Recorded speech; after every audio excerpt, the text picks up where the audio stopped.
സംസ്ഥാനത്തെ പ്രഥമ വനിതാ സെക്രട്ടറിയായി ചുമതലയേറ്റ സിപിഐ പാലക്കാട് ജില്ലാ സെക്രട്ടറി സുമലത മോഹൻദാസിന് ഒറ്റപ്പാലത്ത് സ്വീകരണം നൽകി. ഒറ്റപ്പാലം മണ്ഡലം കമ്മിറ്റിയുടെ നേതൃത്വത്തിലായിരുന്നു സ്വീകരണം.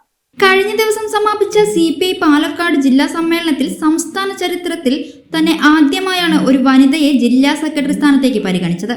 സമ്മേളനം തെരഞ്ഞെടുത്ത ജില്ലാ സെക്രട്ടറി വിവിധ മണ്ഡലം കമ്മിറ്റി ഓഫീസുകളിലെത്തി പ്രധാനപ്പെട്ട നേതാക്കളെയും പ്രവർത്തകരെയും സന്ദർശിക്കുന്നതിന്റെ ഭാഗമായാണ് ഒറ്റപ്പാലത്തും എത്തിയത്. ശനിയാഴ്ച രാവിലെ 10:30 ഒറ്റപ്പാലം മണ്ഡലം കമ്മിറ്റി ഓഫീസായ PV കുഞ്ഞുണ്ണി നായർ സ്മാരകത്തിലായിരുന്നു സ്വീകരണം. തീർച്ചയായും ഒറ്റപ്പാലത്ത് മൺമറഞ്ഞുപോയ സഖാക്കളെ ഓർത്തുകൊണ്ടാണ് ഇന്ന് ആദ്യത്തെ മണ്ഡലം കമ്മിറ്റി യോഗത്തിൽ പങ്കെടുക്കുന്നത്.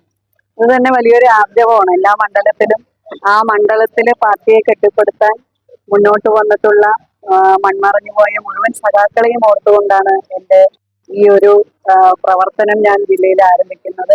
തീർച്ചയായും ഈ ഒറ്റപ്പാലത്ത് വന്നിട്ടുള്ള ഒരു വലിയ മാറ്റം ഈ പാർട്ടി ജില്ലാ സമ്മേളനത്തോടനുബന്ധിച്ച് നമ്മുടെ ബ്രാഞ്ച് യോഗങ്ങളാണെങ്കിലും MC സമ്മേളനങ്ങളൊക്കെ ആണെങ്കിലും വളരെ നല്ല രീതിയിലാണ് നടത്തി പൂർത്തീകരിച്ചത്.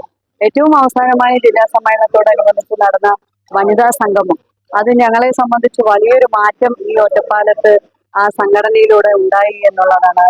മന്ത്രി J. ചിഞ്ചുറാണി പങ്കെടുത്തുകൊണ്ട് വനിതാ സംഗമം വലിയ വനിതാ സഖാക്കൾ മുഴുവനും ഒറ്റപ്പാലത്ത് ഏറ്റവും കൂടുതൽ പ്രാതിനിധ്യം, ജില്ലയിൽ തന്നെ ഏറ്റവും കൂടുതൽ വനിതകൾ പങ്കെടുത്ത ഒരു മണ്ഡലമായി ഒറ്റപ്പാലം മാറി എന്നുള്ളതിന്റെ ഒരു വലിയ തെളിവാണ്. അതുപോലെ തന്നെ സംഘടനാ പ്രവർത്തനത്തിന് മുന്നോട്ട് പോകാൻ ഇനിയും ആർജവും ഉണ്ടാവുമെന്നുള്ളത്.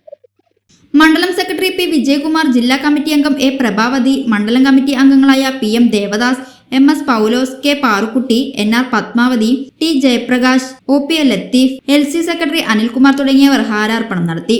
ബ്രാഞ്ച് സെക്രട്ടറിമാരായ സയ്യിദ് മുഹമ്മദ്, ഗീതാ ദിനേശൻ, ഉണ്ണികൃഷ്ണൻ, നാരായണൻ, ജ്യോതി ബാസു, കണ്ണൻ വാണിയംകുളം, നാരായണൻ, ഉസ്മാൻ എന്നിവർ നേതൃത്വം നൽകി. സ്വീകരണത്തിന് ശേഷം ജില്ലാ സെക്രട്ടറി പങ്കെടുത്തുകൊണ്ടുള്ള മണ്ഡലം കമ്മിറ്റി യോഗവും നടന്നു.